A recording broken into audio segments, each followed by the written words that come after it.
Bonjour à tous et bienvenue. Je suis Béatrice Gravier, directrice d'équipe hôtel, le salon référent en hôtellerie-restauration, dont la prochaine édition aura lieu du 15 au 19 novembre à la Porte de Versailles à Paris. L'un de nos thèmes centraux cette année sera le développement durable. Et donc, je suis forcément ravie ce matin d'accueillir nos invités pour une conversation autour du développement durable et de la sécurité sanitaire. Nous allons chercher à comprendre en quoi ce sont des leviers incontournables pour assurer la relance du tourisme. J'ai à mes côtés deux intervenants très actifs et passionnés par le sujet. Monsieur Régis Marcon, chef 3 étoiles des Maisons Marcon à Bonnay-le-Froid, membre de Relais Château, et monsieur Emmanuel Taillandier, directeur adjoint du Monte Carlo Beach, établissement de la Société des Bains de Mer et membre de Relais Château. Emmanuel Taillandier est également président du club des directeurs de la restauration et de l'exploitation France. Philippe François va animer nos échanges ce matin. Philippe François est le président d'Ecorismo et de Biorismo. Il est expert international en hôtellerie-restauration et développement durable. Avant de lancer la conversation, je vous rappelle le fonctionnement de ce webinaire. Nos intervenants vont échanger pendant 40-45 minutes environ. Vous avez la possibilité de poser vos questions, bien sûr, par le biais de la plateforme. Et nos intervenants y répondront à la fin de la session. Nous prévions de finir à 12h30.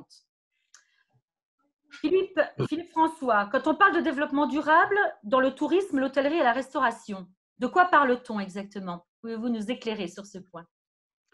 Oui, merci Béatrice Gravier, merci de m'inviter à cette rencontre qui va être courte. Alors, ce que je vous propose, Béatrice, on va faire peut-être peu de bavardage, mais on va rentrer véritablement dans la technique du développement durable. C'est vrai que c'est un terme, c'est une formule qu'on a appris, avec laquelle on commence à vivre, etc., face à tout ce qui se passe dans notre société de nos jours.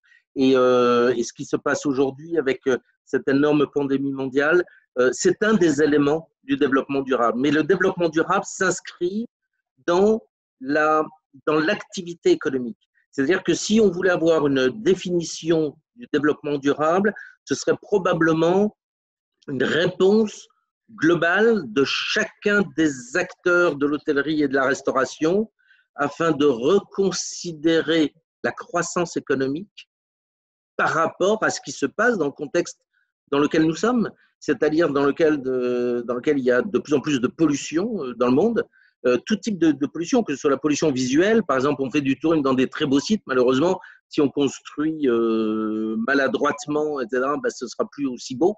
Donc, ça, c'est le type de pollution. Ça peut être aussi l'aggravation de la situation de la biodiversité. Donc, vous voyez, la pollution égale changement climatique, aggravation de la biodiversité, ça peut être les risques que nous appelons, nous, les risques sociologiques. Quand il y a eu des phénomènes de terrorisme, et ça continue dans certains points de la planète, il ne peut pas y avoir de tourisme. Quand il y a eu des gilets jaunes, c'est difficile d'ouvrir les restaurants, voilà, on l'a vu aussi. Mais on voit aussi qu'il y a donc une permanence de risques qui sont aussi des risques naturels. Et là, nous venons de vivre un hyper risque naturel avec la Covid-19. Donc, vous voyez que le développement durable, en fait, quand je dis c'est une réponse globale pour la croissance économique, on se situe non pas en enlevant des choses, mais en ajoutant des choses, c'est-à-dire la croissance économique. Tout est basé sur la croissance économique, dans laquelle on va demander à chacun des acteurs, je ne dis pas tous les acteurs, je dis bien chacun des acteurs, chacun a son rôle à jouer dans l'ensemble de ce jeu de développement durable et chacun doit apporter des solutions. Alors, on va voir qu'il y a un certain nombre d'outils qu'on va mettre en jeu pour aller vers ce développement durable. Il y a les outils économiques, ceux-là, on les connaît bien. Hein, ça commence par la comptabilité, ça va vers la gestion, ça va vers du F&B management, etc. Tous ces outils économiques, le yield management, tout ça, voilà. Ça, c'est une boîte à outils économique. Il y a la boîte à outils environnementale, donc tout ce qu'on va faire sur l'environnement, et tout à l'heure, on va avoir probablement un certain nombre d'expériences là-dessus. Ça peut être sur les déchets alimentaires, ça peut être sur la gestion des déchets, ça peut être sur la diminution des énergies fossiles, ça peut être sur l'utilisation d'autres matériaux que du plastique, etc., etc. Donc ça, c'est la boîte à outils environnementale. Et puis ensuite, il y a la boîte à outils, et peut-être celle à laquelle on pense moins dans un premier temps, qui est la boîte à outils sociale et sociétale. En fait, ça veut dire quoi? C'est-à-dire qu'on va se mettre en place dans une démarche de développement durable à partir du moment où on va essayer de faire toujours un petit peu mieux que ce qu'on faisait auparavant. On verra tout à l'heure, on est dans une démarche de progrès et c'est vis-à-vis de ses voisins. Comment est-ce que je peux moins embêter mes voisins avec mon activité? C'est les relations avec ma collectivité territoriale. C'est les conditions de travail de mes salariés. Donc, ça veut dire des conditions de sécurité, de bien-être, de confort de mes salariés. Ça va être évidemment, puisqu'on est dans le cadre d'équipe hôtel, toute la relation avec mes premiers partenaires que sont les fournisseurs et les éco-fournisseurs et voir avec eux comment on va pouvoir mieux acheter, mieux stocker. Et ça, c'est une collaboration. Vous voyez que c'est la responsabilité sociale et sociétale. Et tout ça, évidemment, c'est englobé dans un objectif qui est toujours une meilleure satisfaction de nos clients. Puisqu'on le sait maintenant, depuis, vous savez, dans le cadre de François Tourisme Consultant, ça fait maintenant 20 ans que je m'intéresse à ces sujets. On vient de produire notre 19e guide très opérationnel sur ces sujets-là. Et maintenant, avec le recul que nous avons, on voit qu'effectivement, le développement durable est une méthode qui apporte plus de services à l'ensemble de clients. Donc, plus de services d'un côté, et puis plus d'économies d'exploitation parce qu'on a réduit les quantités d'eau, d'électricité et tout ça, donc plus de bénéfices, plus de satisfaction des salariés, plus de satisfaction des clients, et puis un peu plus de bénéfices. Voilà quelle est l'équation gagnante du développement durable. Donc, si vous voulez, voilà quel est le contexte dans lequel ça se situe. Tout à l'heure, on verra par l'expérience de Régis Marcon, d'Emmanuel Taillandier, on verra, on reviendra peut-être sur la méthode. Mais peut-être une première question. Régis Marcon, on se connaît depuis 12, 13, 14 ans, quelque chose comme ça, notamment lors du premier Ecorismo que nous avions fait sur Arles. Et immédiatement, vous m'aviez dit, moi, c'est quelque chose qui me parle. Donc, vous avez une bonne expérience du développement durable appliqué à l'hôtellerie et à la restauration. Est-ce que vous voulez bien nous faire partager cette expérience, Régis Marcon? Oui, merci. Bonjour à tous, bonjour à toutes. Alors forcément, quand on parle de développement durable dans une entreprise et dans la vie en général, c'est quelque chose qu'on a envie de partager. Ça, c'est important. C'est pas des choses qu'on garde, pas comme des vieilles recettes qu'on garderait sur le coude. Bien au contraire, c'est à partager. Rapidement, pour vous expliquer mon entreprise, nous sommes avec Michel, mon épouse et moi, installés ici à Saint-Bonnet-le-Froid depuis 40 ans. Une entreprise où nous étions 2 au départ, une vingtaine en 95 et plus de 100 maintenant. Alors, quand on parle de développement durable, forcément, l'entreprise qui a grossi en est impactée. Pour être beaucoup plus clair avec vous sur notre vie en entreprise, notre maison, pour moi, il y a 3 socles qui me paraissent importants, que tu as rappelé tout à l'heure. Mais je vous le dirai avec mes mots et surtout avec mon expérience. La première, c'est l'humain. Je pense qu'on peut presque le mettre en premier, parce que tout est conditionné par l'humain. La deuxième, c'est le côté économique, forcément. Et la troisième, qui nous concerne encore plus, parce que ça passe par plein d'investissements, voire de détails, c'est l'environnement. Le côté humain, je dirais que c'est, sans chercher de recettes secrètes, c'est nos valeurs, tout simplement, les valeurs de chacun. Comment on conduit une entreprise, comment on fait que nos collaborateurs se sentent bien dans l'entreprise. Ça passe par des salaires, ça passe par des conditions de travail. C'est quelque chose qui était important pour nous, parce que dans notre travail au quotidien, c'est aimer nos collaborateurs. Aimer nos collaborateurs, c'est en fait en sorte que dans l'entreprise, ils se sentent bien, qu'ils soient payés le mieux possible, bien entendu, les conditions de logement, puisque nous avons actuellement plus de 45 logements, 4 maisons et des studios à la destination de nos collaborateurs. Nous avons mis en place, et c'est surtout mon fils, un système qui fait qu'il y a un salaire avec le logement et des logements de qualité. Vous voyez, c'est tous ces petits détails qui nous semblent intéressants. L'attractivité qu'on peut mettre aussi au travail, la formation interne. Nous avons un briefing chaque semaine. Nous avons des animations, la sortie aux herbes, etc. Ça, c'est le premier point. Le deuxième, économique, qui n'est pas qui est important parce que c'est la gestion tout simplement d'une entreprise au quotidien.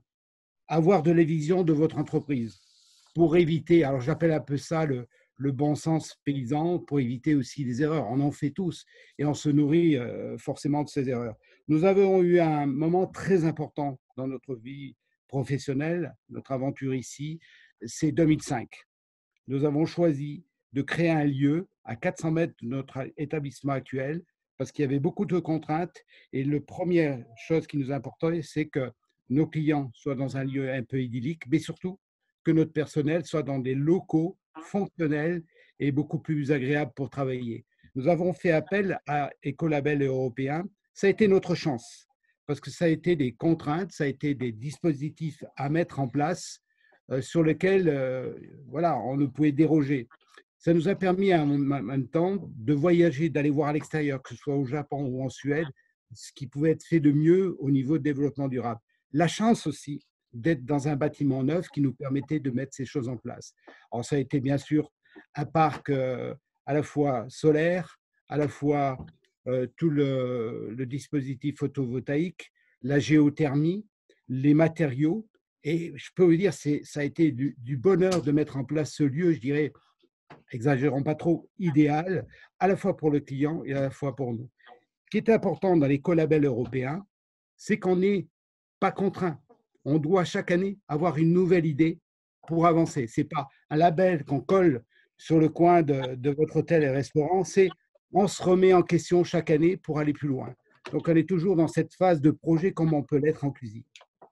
Le troisième point, j'espère être dans les temps, Philippe, hein, dans mon explication. Parfait. Ce qui est important, c'est, je dirais, tout le bonheur qu'on a d'être ici. Nous sommes dans une nature, nous sommes au bord d'un parc naturel. Et je peux vous dire, bon, on a passé une époque de confinement, je ne dirais pas que ça a été très heureux. Si, il faut le dire, parce qu'on était dans cette nature qui nous a permis, je dirais, de réfléchir encore un peu plus dans ces périodes très calmes. Quand on est dans ce lieu, on ne peut être qu'imprégné de ce que tu parles de la biodiversité. Notre cuisine nous y aide parce que ça nous amène à nous interroger sur la nature. On ne peut pas, on s'offusque des erreurs qui peuvent être faites par rapport à cette nature. Donc, tout vit avec ça. Il y a à la fois le côté économique où les clients viennent chez nous pour découvrir la nature dans l'assiette. Donc, cette nature, on ne peut que la préserver. Et à partir de là, c'est tout ce qui se met en place au niveau de la formation des équipes, au niveau de l'éthique, au niveau du sens qu'on peut donner à nos recettes, le sens de l'accueil qu'on peut mettre en place ici. Vous voyez, et ça devient du projet, c'est notre énergie de tous les jours, le développement durable. Ce n'est pas un mot qu'on colle comme ça, simplement, c'est l'ensemble. Alors, ça peut vous paraître, je ne dis pas idyllique, enfin, c'est du travail de tous les jours, c'est du travail de concertation. Et on essaye d'être dans un management beaucoup plus horizontal. Bon, ce n'est pas parce que c'est à la mode, mais ça paraît naturel avec cette nature. Je viens de discuter avec Lydia, là, qui s'occupe de ma communication. Je dis, écoute, on ne parle pas assez, Lydia, de travail qu'on peut faire ensemble. Ouais, c'est peut-être cette époque de confinement qui nous a appris à prendre le temps d'aller peut-être au bout des choses, tout simplement pour notre bonheur personnel, mais surtout le bonheur des autres. Parce que finalement, on est dans un métier. C'est quoi notre métier? C'est quoi notre vision? C'est quoi notre passion? C'est de donner du bonheur aux gens. Eh bien, le développement durable, ça peut être, on en parle, des méthodes, des exemples, etc. Mais c'est la vie de tous les jours. C'est ce qui fait notre quotidien. Ce n'est pas quelque chose qui est arrivé en 1980, etc. Nos anciens en étaient imprégnés d'une façon différente. Mais pour terminer mon propos, parce que je crois que je suis dans les temps, Philippe, c'est bien? Oui. C'est parfait. C'est vous dire tout le bonheur qu'on a d'être ici, comme chez vous aussi, mais de faire transparaître tout ça à nos équipes et à nos clients. Ça fait partie de notre métier. Cette expérience est passionnante, Régis. Deux questions. C'est tes clients, ils en pensent quoi? Quelle est la réaction client? Donc, vous en parlez, toute l'équipe, je sais, je connais votre établissement, Régis, donc toutes les équipes en parlent et tout ça. Et donc, ils en pensent quoi? Et puis, l'autre question, c'est par rapport aux fournisseurs. Encore une fois, on est dans le cadre d'Équipe Hôtel. Donc, est-ce qu'il est facile de trouver des éco-fournisseurs? Alors, clients et fournisseurs, Régis. très bonne question qui finit d'expliquer un peu tout ce que je voulais vous dire. La première, les clients en pensent quoi? On a tout de suite voulu ne pas afficher écolabel. Alors, on a l'écolabel, forcément, mais dire voilà, on va en faire une publicité, etc. C'était pas le but. C'était d'avoir un outil, de mettre en place les choses, d'apprendre de l'extérieur. Je parle des voyages, etc. Nos clients sont acteurs, puisque dans les chambres, eux-mêmes font leur tri sélectif. Et on a été étonné d'avoir justement des retours de nos clients. Ils n'ont pas choisi chez nous parce que c'était écolabel, mais ils en ont apprécié tous les bienfaits parce que voilà, on est dans cette ambiance générale où on se fait confiance. Pour vous donner une idée, dans une chambre, par exemple, le minibar, rien n'est payant. Pas parce que voilà, on va tout donner, c'est pas ça.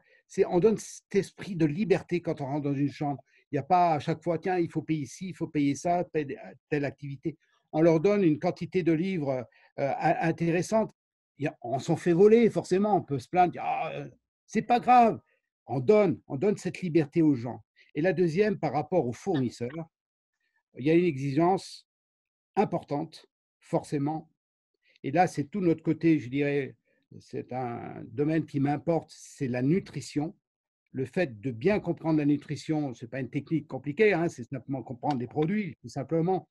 On peut être très exigeant par rapport à nos fournisseurs. On est pratiquement tout en bio, mais pas parce qu'on veut être bio systématiquement, mais parce que ça a du sens. On a une boulangerie, on a mis dès le départ des farines bio, parce que voilà, c'est important, on faisait des pains complets, etc. Et surtout, un de mes grands bonheurs dont je t'ai pas parlé tout à l'heure, c'est que mon fils, il y a 6 ans, a voulu acheter un terrain qui coûtait pas grand-chose, parce que c'est dans des endroits incroyables, pas très loin d'ici, à plus basse altitude. Et je lui dis, Jacques, tu oublies, c'est trop compliqué la culture, c'est un métier.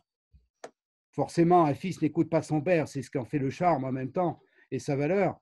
Et il a voulu absolument mettre en place ce jardin et je peux vous dire que c'est fabuleux. On a Karine et Didier en ce moment qui s'occupent de ce jardin et nous sommes pratiquement en autosuffisance avec des produits de ouf, quoi. Et ça donne encore plus de sens à notre engagement et je dirais à notre métier en général. Et c'est facile de trouver donc des éco-fournisseurs. Je me rappelle des anecdotes qu'on a vécues ensemble avec Orismo, mais pour la moquette, pour des types de peinture, pour des revêtements de murs, etc. C'est facile ou pas à trouver des fournisseurs qui sont bien dans cette démarche de développement durable? Alors, je ne dis pas que c'est facile. Il faut des fois, au début, il a fallu aller les chercher. On a fait appel, moi je vois les Autrichiens sont venus, par exemple, le triple fût pour l'organisation. Pour les produits, c'est la même chose. On crée un réseau. C'est pour ça que je dis à tous, ce qui est important dans cette notion de développement durable, c'est pas être dans des donneurs de leçons, disant il faut faire ci, il faut faire ça. Il faut partager ce bonheur qu'on a de retirer tous les jours les bienfaits d'être, je dis pas dans cette posture, d'être dans cet engagement, dans cette vie de tous les jours qui, toute simple, c'est simplement respect de la nature, respect des gens. On fait des erreurs, forcément, c'est ce que je disais tout à l'heure, mais le partager, on se crée un réseau.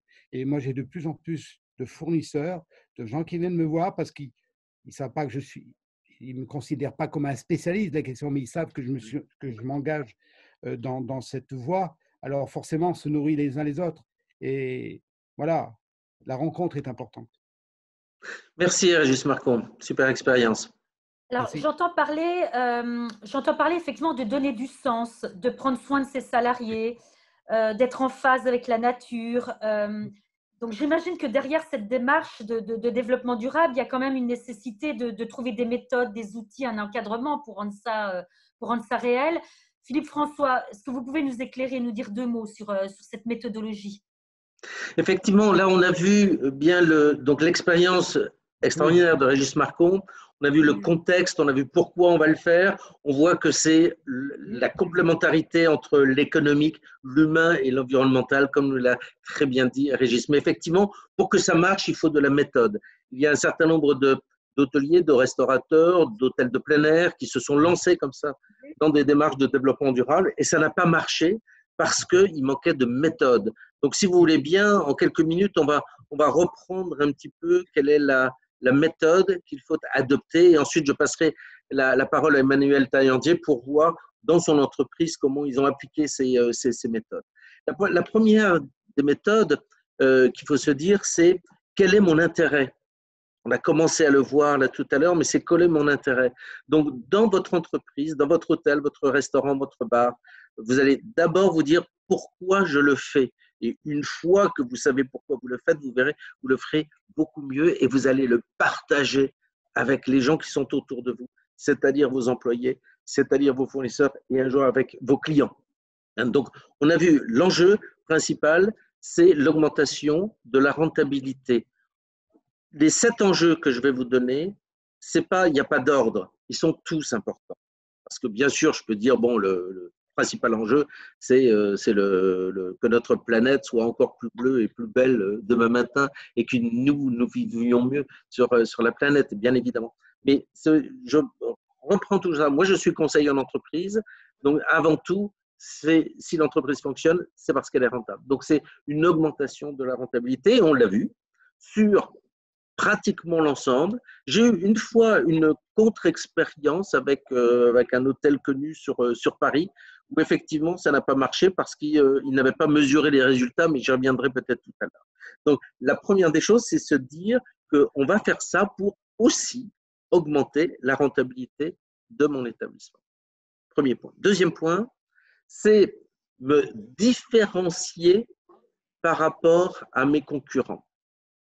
Je ne dis pas, comme Régis l'a dit tout à l'heure, je ne dis pas que parce que je suis Écolabel européen ou Green Globe ou Clévert ou autre, tout de suite les clients vont affluer chez moi. Non, ça ne se passe pas comme ça. En revanche, c'est vrai que c'est une différenciation auprès d'agences en ligne, auprès de guides, tout simplement.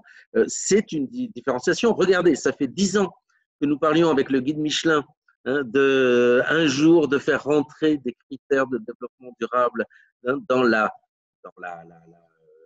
pas l'inspection, j'aime pas ce mot, mais dans l'analyse de la qualité du restaurant, etc. Ça y est, c'est fait.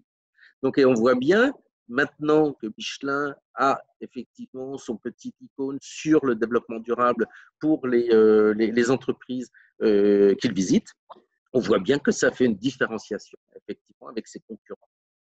Troisième point, c'est toujours améliorer le service client en même temps qu'on va améliorer le confort du personnel. Alors, parfois, on me pose la question en me disant « Oui, mais moi, je suis un établissement de luxe, donc je n'ai pas envie de mettre la petite étiquette en disant si vous souhaitez que la serviette ne soit pas lavée ce soir, vous la remettez au porte-manteau, vous la mettez pas. » Oui, ça, c'est ce qu'on faisait il y a 15 ans.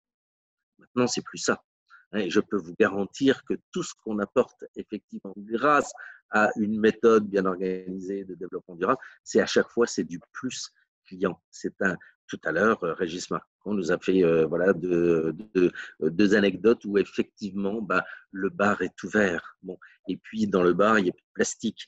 Et puis à un moment donné, on commence à en parler avec le client. Et là, le client dit waouh, ouais, effectivement, je suis dans un établissement qui fait les choses bien, je suis dans un établissement professionnel. Et j'ai dit en même temps, augmenter le service client et en même temps le confort des salariés. Régis Marcon a tout à fait raison de dire, c'est un principe aussi, pas humain, mais humaniste. C'est-à-dire qu'un employé, un salarié qui est dans un meilleur confort de travail sera beaucoup plus efficace et beaucoup plus au service des clients. Alors, certes, en ce moment, on est le 15 juin 2020. En ce moment, servir avec un masque, ce n'est pas du tout agréable. Avoir un masque en cuisine, c'est très compliqué. On est obligé de gérer cela.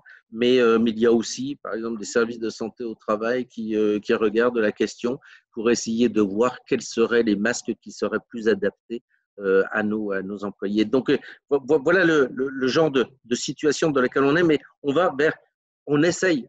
Ça, c'est mon troisième point. Plus de services aux clients, en même temps que plus de confort à nos salariés.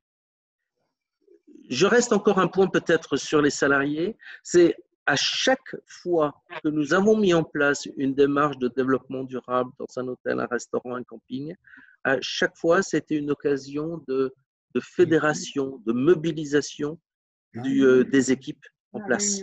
À chaque fois, c'est une bonne nouvelle qu'on apporte aux équipes et en disant qui est volontaire, qui veut bien travailler avec moi sur le sujet du développement durable et tout de suite, les équipes se mettent ensemble. Il y a plein d'expériences dans lesquelles il y a des hôtels qui font par exemple des boîtes à idées, aussi bien avec le personnel qu'avec les fournisseurs, qu'avec les clients, en disant qu'est-ce qu'on pourrait faire de plus et de mieux là-dedans.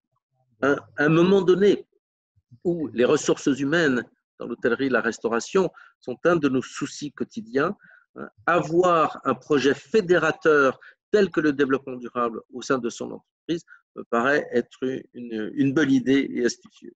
Alors bien sûr, donc on a dit aussi l'environnement, donc on diminue les différentes pollutions, on augmente, on l'a vu encore avec Régis tout à l'heure, on augmente ma participation, ma valorisation sur la biodiversité. Ce qu'il faut bien voir sur la biodiversité, c'est que c'est le vivant.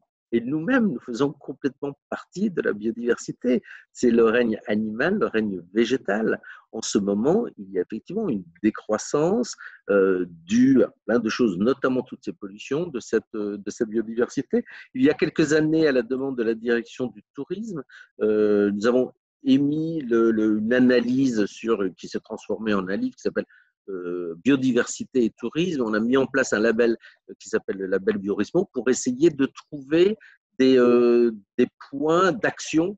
Comment moi je peux faire? Moi j'ai un restaurant, voilà, qu'est-ce que je peux faire pour participer à la biodiversité? Ça donne quelques exemples.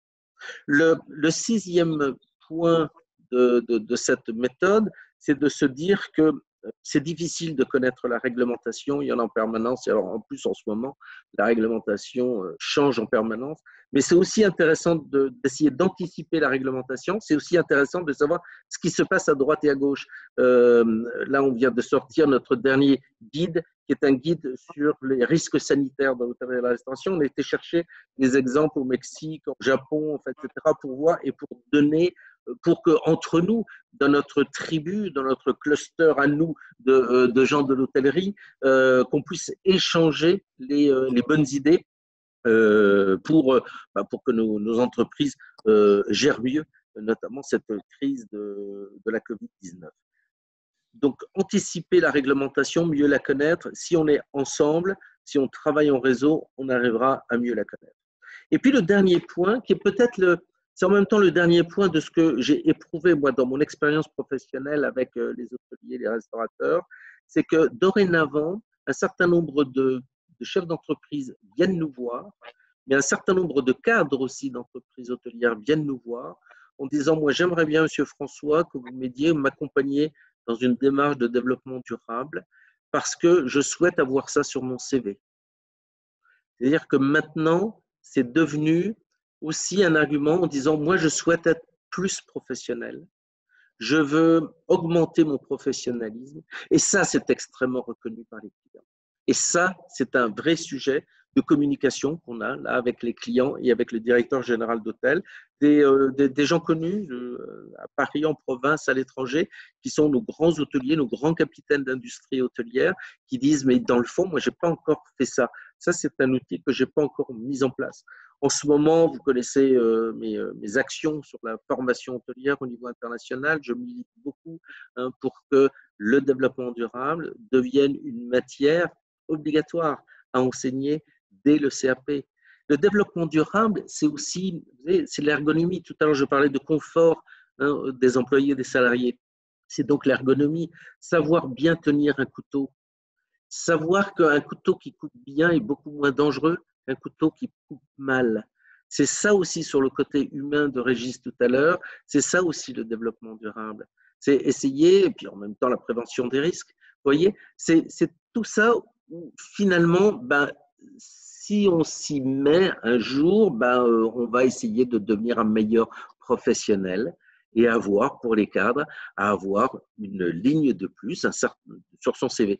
Et un certain nombre de directeurs ou sous-directeurs hôteliers qui changent d'une grande société à une autre, ça les intéresse beaucoup d'avoir cette démarche-là dans leur CV.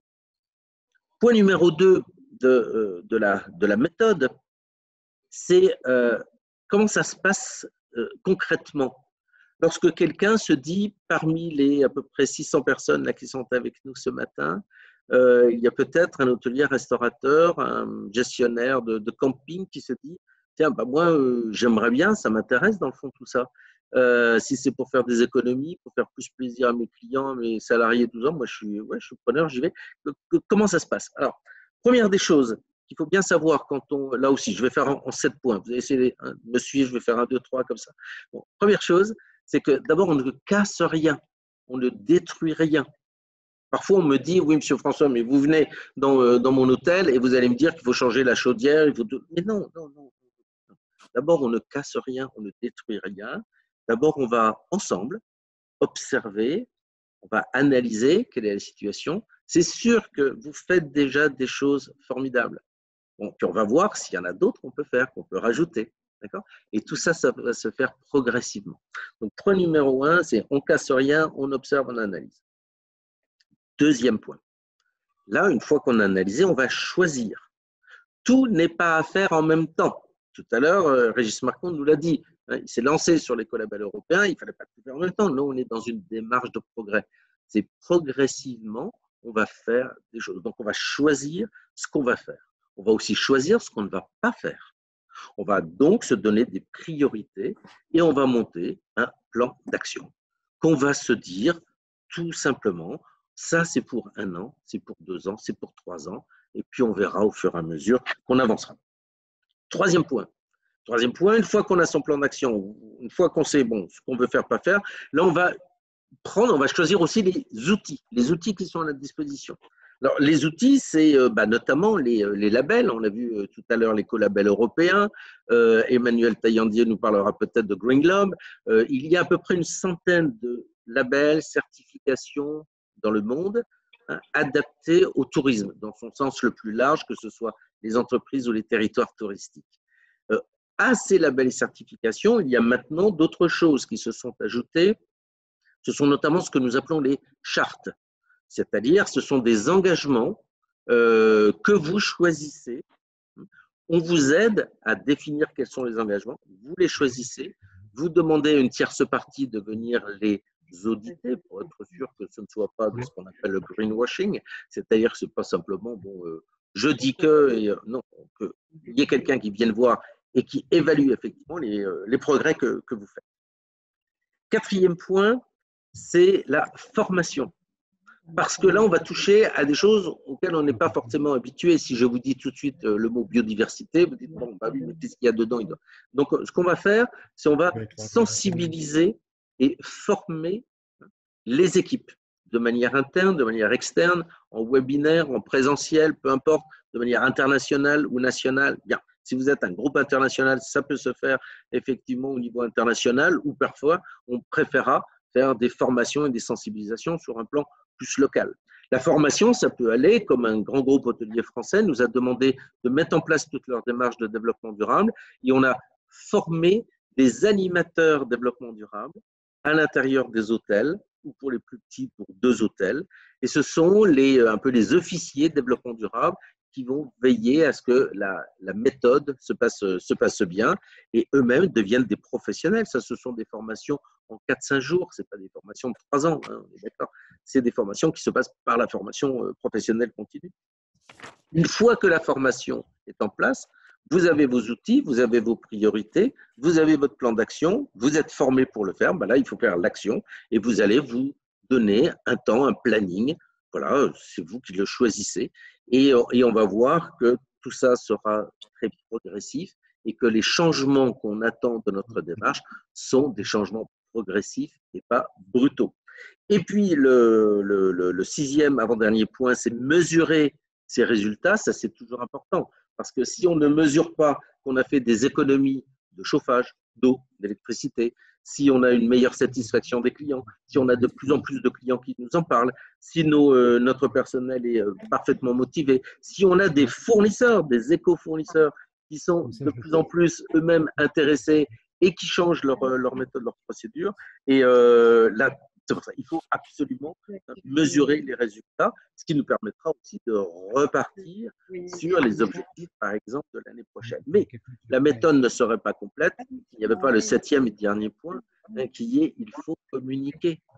Dites-le en interne, dites-le en externe, dites-le à vos clients, dites-le voilà, à la collectivité territoriale, dites-le à vos fournisseurs. Encore une fois, puisqu'on est dans le cadre d'équipe hôtel, vos fournisseurs sont absolument intégrés à l'intérieur. Alors, tout à l'heure, je posais la question à Régis Marcon en disant est-ce qu'il est facile de trouver des fournisseurs et tout ça. Il y a un certain nombre de possibilités. Équipe hôtel justement, propose ce thème, cette priorité sur le développement durable cette année. Il y a aussi le label Ecorismo. Tout à l'heure, vous m'avez aussi présenté votre travail comme Ecorismo. Il y a le label Ecorismo qui reconnaît les éco-fournisseurs pour le métier. Il y a des clubs Ecorismo, il y a, etc. Bon, voilà. Et puis les gens en parlent entre eux. Et puis, il faut arriver effectivement à trouver toujours plus et toujours de meilleures initiatives. Il y a beaucoup d'initiatives dans ce domaine, des éco-fournisseurs, des bio-fournisseurs, de tout ce qui touche justement au confort du travail et tout ça. C'est simplement, bon, il faut un petit peu se démarquer pour bien les reconnaître. Bon, voilà ce que je voulais dire au niveau de la méthode, en étant très court, au niveau de la méthode. C'est simple. C'est qu'il faut quand même suivre un petit peu, pas rigorer, mais il faut être un petit peu précis, organisé pour suivre la méthode. Et moi, j'aimerais bien que Emmanuel Thénardier nous donne un petit peu lui aussi son expérience, mais son expérience méthodologique par rapport à l'entreprise dans laquelle il travaille. Eh bien, Monsieur François, merci. Bonjour à tous. Déjà, j'ai un grand bonheur à participer à ce webinaire et à écouter avec la passion qui anime Régis Marcon quand il fait partager son expérience et un projet qu'il porte depuis maintenant plusieurs années. Et c'est bien l'appropriation du développement durable au sein de l'entreprise qui est la clé de voûte de l'ensemble. Parce que au départ, il faut une direction, un management qui soit impliqué. C'est absolument fondamental. C'est la première étape, c'est la base. Mais ensuite, très vite, il faut prendre conscience que ce processus, qui est un processus d'amélioration continue, on avance pas à pas, on se forme et ensuite on forme dans l'entreprise nos collaborateurs, nos chefs de service. Une des méthodes qui est utilisée, qui est intéressante, c'est celle du principe de la Green Team. La Green Team, c'est quoi? C'est un groupe de personnes dans l'entreprise sans notion de hiérarchie qui va au plus profond des services, un échantillonnage de chaque département, de chaque service, où sur la base du volontariat, le collaborateur va exprimer toute son implication personnelle qui va mettre au service de la collectivité.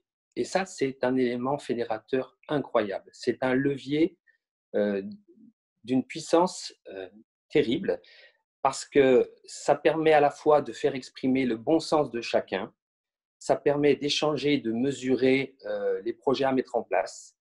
Et ensuite, cette Green Team est un peu le fédérateur qui va permettre à tous les collaborateurs de l'entreprise d'être embarqués dans cette démarche. Parce que c'est une démarche de longue haleine qu'il faut certes structurer et mesurer. Il y a des outils pour ça. Mais avant tout, il faut qu'elle soit partagée. Le chef Marcon disait notre principal objectif, c'est que les collaborateurs se sentent impliqués et partagent nos valeurs. C'est bien là le sujet. Embarquer des collaborateurs, ça ne se décrète pas. Ça ne se décrète pas. Il faut avant tout convaincre, prouver de l'intérêt de la démarche, donner du sens à ce qu'on fait, donner du sens au travail. Et c'est bien ce qui est le plus important aujourd'hui dans notre société, c'est de ne pas travailler à l'aveugle. Quand on donne du sens à son travail, quand on a un objectif, et quand on a un objectif de développement durable, c'est très valorisant et très gratifiant. Et c'est par ces échanges mutuels entre collaborateurs de la Green Team qu'on construit un cercle vertueux qui va permettre d'avancer des projets pas à pas de plus en plus ambitieux. Des projets qu'il faut structurer, mesurer et surtout renouveler. Parce qu'un projet est acquis, mais derrière, très vite, le champ des possibles est tellement important qu'il faut sans arrêt redonner un peu d'enthousiasme et d'objectifs aux équipes. Alors, nous, ce qu'on fait au sein de l'hôtel, qui est un hôtel 5 étoiles affilié à Relais-Château, en bord de mer, à Roquebrune-Cap-Martin, qui fait partie du groupe Monte Carlo Société des Bains de Mer.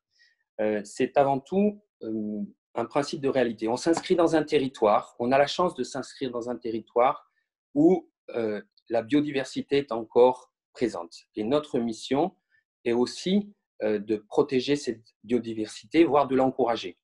Des projets très simples, très engageants, qui permettent à chacun d'apporter sa contribution, peuvent être développés.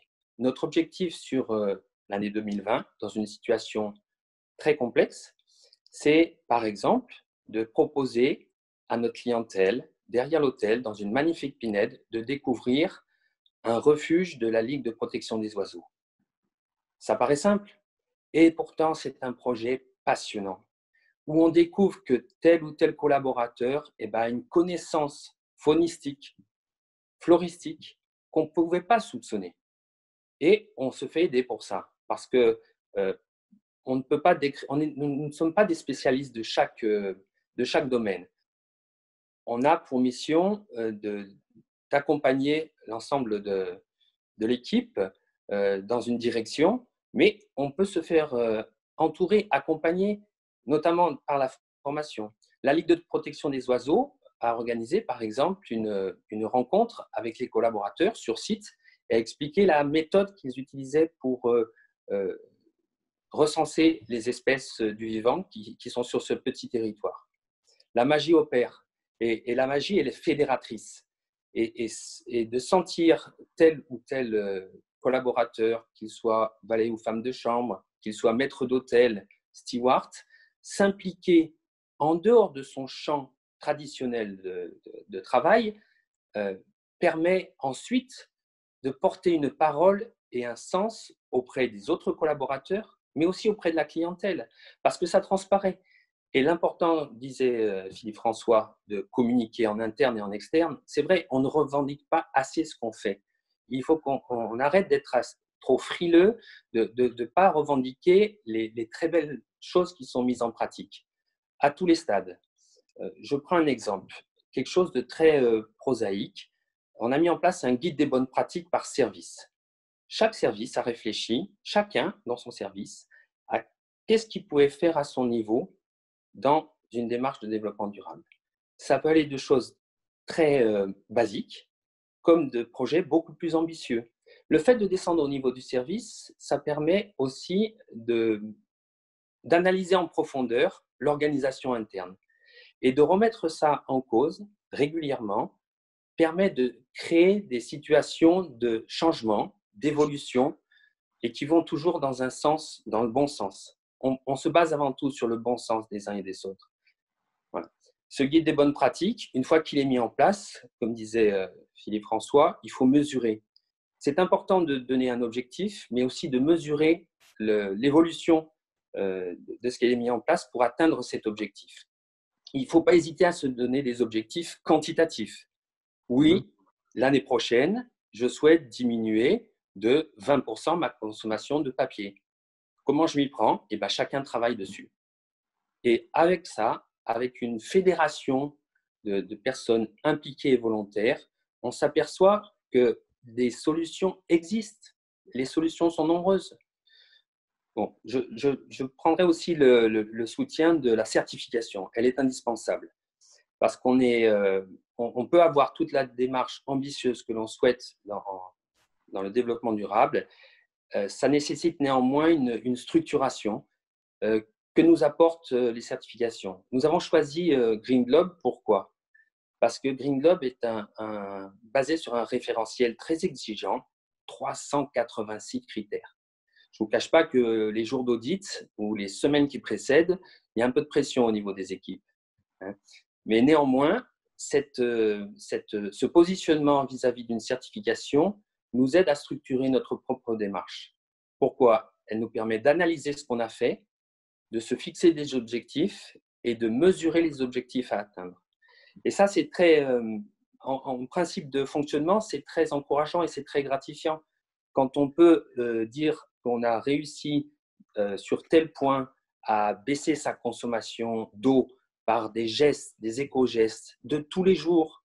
C'est en cuisine, c'est le fait de fermer le robinet quand c'est le moment. C'est sur le parking quand on choisit de nettoyer au souffleur électrique plutôt qu'à grande eau. Toutes ces choses très basiques, mis bout à bout et structurées dans une démarche, eh ben, ça produit des effets incroyables et des effets qui ont un écho important sur le plan économique. Et ça, c'est très intéressant. Quand on arrive à associer l'écologique et l'économique, ne jamais l'opposer, on trouve toujours ce cercle très vertueux. Travailler donc avec une certification aide à structurer la démarche dans l'entreprise. Communiquer à ses clients, mais communiquer aussi et beaucoup en interne. Valoriser ses expériences, valoriser ses projets. Mobiliser les collaborateurs au quotidien au travers de choses simples. Hein. Ça peut être des briefings, ça peut être des affichages, ça peut être des récompenses aussi, des awards, des green awards. Ah oui. Pourquoi Oui. Tout s'expérimente. Oui. Travailler sur l'énergie et la maîtrise des énergies, la consommation d'eau par exemple. L'eau, le bien le plus précieux, c'est l'enjeu de demain. Et est-ce qu'aujourd'hui, chacun dans l'entreprise n'est pas en situation d'améliorer sa consommation d'eau? Bien sûr que oui, il y a des outils, il y a des méthodes. Ces achats éco-responsables, les grands salons comme Équipe Hôtel, forcément nous aident beaucoup parce qu'ils regroupent en un seul lieu, en un seul temps, l'essentiel de l'offre, plutôt que d'aller perdre beaucoup de temps à aller chercher, faire du picking, faire une veille technologique qui est très gourmande et très chronophage. Mais travailler sur ces achats de produits éco-conçus, plus qu'éco-responsables, éco-conçus. Oui. Ça permet aussi de diminuer nos déchets. Travailler aussi sur ces réductions et tri des déchets. Philippe, tu voulais m'interrompre, je t'en prie. Oui, excusez-moi Emmanuel Taillon-Diablé.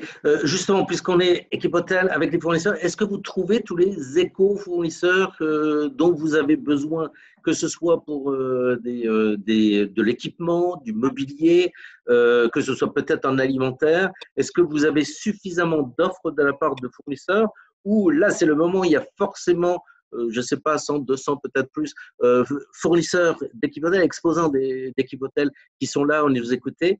Donc, est-ce que vous avez un message à leur passer? On est toujours avide de découvrir l'engagement de tel ou tel, plus que fournisseur partenaire aujourd'hui. Pourquoi? Parce que si on veut aller au bout de cette démarche, le produit éco-conçu, éco-responsable, il faut se poser la question aussi, où est-ce qu'il est produit? Quel est l'impact carbone de sa production? Quel est l'impact carbone de son transport?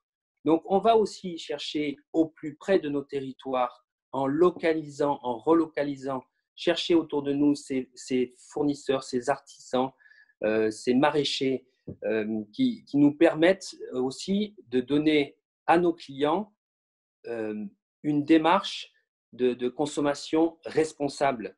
Il ne faut pas croire, nos clients, on disait qu'on avait une pudeur dans le domaine du luxe à parler de développement durable. Nos clients sont en attente de ça. Ils ne le disent peut-être pas, ils ne le verbalisent pas, mais ils sont en attente de ça. Comment on le sait? Chaque fois qu'on lui fait une proposition nouvelle, on constate une adhésion. Aujourd'hui, on fait trier les déchets dans la chambre d'un hôtel 5 étoiles. C'est une révolution. C'est une révolution.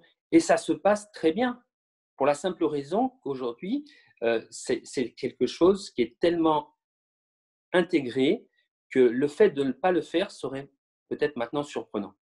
Excellente. Merci beaucoup, Emmanuel Taillandier. Bien sûr, si, vous avez un dernier mot à ajouter. Allez-y. Allez-y, Emmanuel. Allez-y. Après, il y a peut-être des questions après, donc on a aussi le temps de répondre aux questions. La préservation oui, Emmanuel. de la biodiversité et la mobilité propre. Quand on travaille aussi sur ses approvisionnements, il faut travailler sur sa logistique. Avec un peu d'analyse, avec un peu de méthode, on arrive à diminuer les transports notamment qui sont très impactants avec nos partenaires fournisseurs, en travaillant sur le rythme, le cadençage des livraisons, par exemple. Ça demande uniquement de l'analyse et du bon sens. Et pourtant, derrière, les effets sont énormes et les économies attendues sont importantes. Merci beaucoup pour cette belle expérience, Emmanuel Taillandier. Peut-être, Béatrice, y a-t-il des questions et qu'on se donne, parce que le temps passe vite, mais Oui. qu'on se garde quand même 10 minutes pour répondre aux questions? Oui, alors on va regarder. Effectivement, je vois les questions arriver, donc on va y répondre dans 2 secondes. Juste avant de passer la parole aux questions, je voulais juste vous préciser, enfin, déjà, toutes ces paroles, moi, me semblent extrêmement rassurantes et motivantes parce que j'entends très souvent les professionnels nous dire qu'ils aimeraient mettre en place une méthode, une démarche de développement durable, mais ça fait peur souvent. Ils ont peur que ce soit très compliqué, très long. Donc là, tout ce que j'entends là me rassure et donc j'imagine que vous allez m'accompagner dans le sens là. Allez-y, allez-y, les professionnels. Ça semble pas si compliqué que ça. Et ce que je voulais vous dire aussi, c'est que si vous avez besoin de conseils, de soutien pour mettre en place justement votre démarche développement durable au sein de votre établissement, voilà, ce qu'on écoute là, c'est un échantillon de ce qu'on va présenter aussi sur Equipotel avec toutes les équipes de Décorismo. Hein. Philippe, on a plus d'une vingtaine de conférences hebdomadaires tous les jours pendant les 5 jours du salon. On va pouvoir répondre à toutes les questions, vous guider, vous conseiller au mieux. Donc, allez-y, partez dans cette démarche de développement durable. On sera là à vos côtés, on pourra vous soutenir et vous aiguiller le plus possible dans le cadre de notre salon. Voilà. Samia, je vois les questions défiler. Tu peux nous en choisir une ou deux pour nos intervenants? Oui, bonjour à tous. Alors, une question sur les relations entre les établissements hôteliers et les lycées hôteliers et autres centres de formation pour justement avancer dans cette démarche main dans la main. Est-ce qu'il y aurait, quelle est la démarche qu'il faudrait avoir pour commencer à aller dans le sens pour former les futurs professionnels de notre métier? Bien, je pense que Régis a envie de parler parce que c'est un des professionnels qui a beaucoup réfléchi sur l'apprentissage. Et puis ensuite, je vous répondrai, Samia. Régis, peut-être dans un premier temps et très court. Oui, alors ce qui est important de dire par rapport à cette question, c'est que la démarche école-entreprise est extrêmement importante. C'est souvent un petit peu là où on pêche. Il faut savoir que la nouvelle réforme a été mise en place pour la formation en système scolaire et le développement durable fait partie aussi de ces formations. Hein. Donc, on va le retrouver de plus en plus, des formations pour les cuisiniers, pour les serveurs, formation déjà sur la nutrition. Il faut savoir que la nutrition, il y a 1 heure par semaine en sciences appliquées. Ce n'est pas suffisant. La nutrition va être beaucoup plus axée aussi sur le travail en cuisine. Et là, on revient complètement dans la démarche que nous avons au niveau développement durable. Un cuisinier qui connaît beaucoup mieux les produits, leur valeur alimentaire sera à même déjà de mieux les respecter, de mieux les préparer et d'avoir cet engagement par rapport à ses collaborateurs. Donc, ça fait partie des formations. Mais on ne va pas se cacher la face. Faut savoir qu'en système scolaire, les heures de pratique se sont un peu amenuisées, non simplement par manque de finances, bien entendu. Et il y a un gros travail de l'entreprise à faire à ce niveau-là. Mais j'en reviens à dire, la relation école-entreprise est extrêmement importante pour tout ce qui est développement durable. Donc, de notre côté, avec l'Organisation mondiale des écoles hôtelières, c'est quelque chose que nous prônons beaucoup et en disant maintenant c'est vraiment une matière à ajouter à l'ensemble des programmes, mais une matière obligatoire. Maintenant, après, il y a ce type de webinaire. Je veux dire, des gens comme M. Marcon, M. Taillandier, nous-mêmes, on va le plus possible dans des écoles hôtelières pour des conférences, pour des séminaires, voilà, ou pour diriger des stages. Tout à l'heure, je disais, nous avons publié dans notre petit cabinet conseil, François Tournier Consultant, 19 livres. Les 19 sont gratuits. Vous allez sur notre site internet, tous les professeurs qui nous écoutent, tous les étudiants qui nous écoutent peut-être, hein, vous allez sur notre site internet, françoistourismeconsultant.com, et puis vous téléchargez, c'est gratuit. C'est ça aussi le développement durable. Donc, il y a effectivement des moyens. Et n'hésitez pas à nous interroger sur ces moyens. Et il faut effectivement que ce soit dans toutes les écoles hôtelières. Il y a de plus en plus, hein, notamment des business schools, d'écoles supérieures de management hôtelier qui ont déjà introduit ces questions de développement durable. J'aimerais intervenir sur cette partie de relation avec les écoles hôtelières au travers d'une autre de mes casquettes, qui est la présidence du club des directeurs de la restauration et d'exploitation, que j'ai le bonheur de présider depuis 5 ans, où nous organisons chaque année un trophée, un concours destiné aux étudiants de BTS ou de bachelor, qui permet à des étudiants de s'exprimer en prise directe avec des professionnels. Le CLRE, c'est 140 professionnels de l'hôtellerie 4 et 5 étoiles en France. Et chaque année, on met en avant un thème, un sujet. Et les jeunes gens qui s'inscrivent en dehors de leur cursus peuvent exprimer tout ce qui porte de conviction supplémentaire dans un sujet en étant accompagnés par un professeur. Et on va les rencontrer dans les écoles hôtelières pour populariser ce trophée. Et on a le bonheur de voir que les jeunes gens qui s'engagent sont vraiment les talents de demain. Ça nous sert aussi de découvrir ces talents, parce qu'il y a des situations incroyables. On a affaire à une conscience, souvent le raccourci est de dire un peu que les jeunes générations sont un peu fuyantes par rapport à leur relation au travail. C'est pas aussi caricatural que ça. Et bien heureusement. Moi, j'ai une grande confiance dans la capacité des écoles hôtelières de se renouveler et ensuite aux professionnels d'aller au contact, d'aller les chercher en les accueillant pour des stages. C'est très important. Le parrainage et pourquoi pas parfois sur des chemins plus de traverse avec des concours professionnels où le lien entre l'étudiant et le professionnel de terrain peut se faire et c'est un grand bonheur. Bien, y a-t-il peut-être d'autres questions, Béatrice? Oui, Samia, peut-être une dernière si elle est. Oui, merci. Donc, on a évoqué l'amont et justement la sensibilisation des écoles hôtelières sur le développement durable.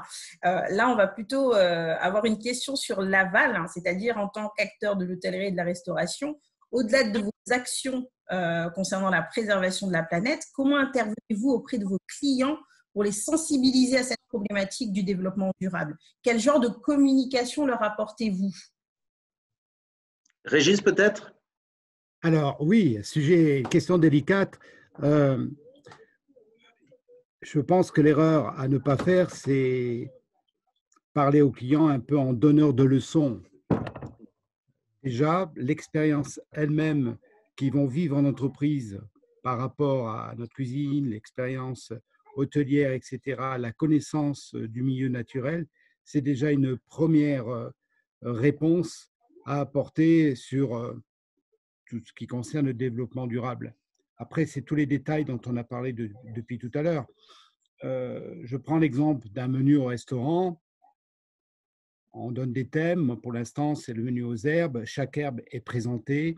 On explique l'histoire de l'herbe, où on peut l'accueillir, éventuellement les vertus médicinales, mais on ne rentre pas trop dans le jeu de donneur de leçons. C'est simplement faire passer un bon moment aux clients, tout en partageant un peu toutes ces valeurs. Alors, c'est pareil quand on présente une chambre. On présente forcément l'aspect technique obligatoire et nécessaire, mais en même temps, on présente aussi le milieu. Ça passe aussi par l'accueil.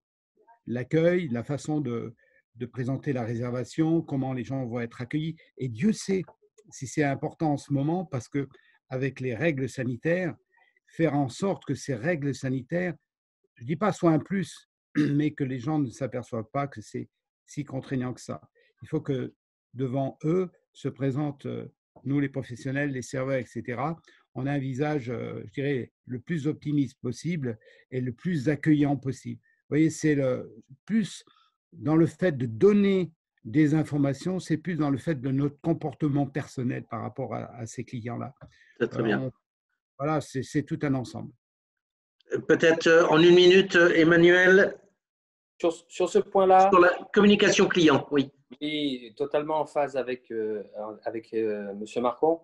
Nous, on a choisi aussi d'afficher la couleur, c'est-à-dire qu'à l'entrée de l'hôtel, on affiche notre charte du développement durable en 30 points. 30 points qui sont des engagements. Et on dit ce qu'on fait. Après, la clientèle, bien sûr, on n'impose rien, on ne donne pas de leçons. on fait des propositions. Et libre à elle d'adhérer ou pas, mais on affiche la couleur. C'est important de pouvoir témoigner de ce qu'on fait. Je crois aussi peut-être deux choses, et puis après pour clore, pour rester juste dans le timing, c'est deux choses, c'est déjà avec les certifications et les labels, c'est déjà de mettre ça sur les sites internet, sur la communication client un petit peu partout. On a vu aussi qu'on pouvait en parler avec les clients, mais c'est déjà un signe distinctif. Et puis deuxième chose, c'est un de nos clients qui a un hôtel dans le Pays Basque, et puis il met des petits chevalets comme ça devant la fenêtre. Alors quand le client regarde la fenêtre et il ouvre la fenêtre, il y a un petit chevalet qui lui dit « Aujourd'hui, cher client, vous allez sentir l'odeur des fleurs de X ou Y. » Et ça, c'est formidable. Et ça, c'est tout simple. Ça ne coûte rien. Voilà. Mais aujourd'hui, c'est le chèvrefeuille. Puis demain, ça va peut-être être la fleur de tilleul. Vous voyez, c'est aussi simple que ça de faire du développement durable. Oui, Régis. Régis voulait dire un mot. Non, juste de tout ce qu'on dit, je dirais, on se nourrit des expériences de chacun. Et c'est la façon dont on vit ça tous les jours, le bonheur qu'on peut avoir et le faire transpirer autour de nous. Après, il y a les méthodes, bien sûr, mais quand on se raccroche qu'à ça, je pense qu'on est gagnant d'une façon ou d'une autre. Merci Régis, oui. C'est ainsi qu'on va clore la conversation. Merci beaucoup, Monsieur Marcon, Monsieur Taillandier, de nous avoir accompagnés sur cette conversation. Merci pour votre disponibilité, la qualité de vos interventions. Merci Philippe François pour avoir animé ces échanges et je vous souhaite une très belle journée et à bientôt sur Équipe Hôtel. Merci. Merci Béatrice Gravier, merci beaucoup. À bientôt. Bonne journée à tous. Merci à tous, au revoir.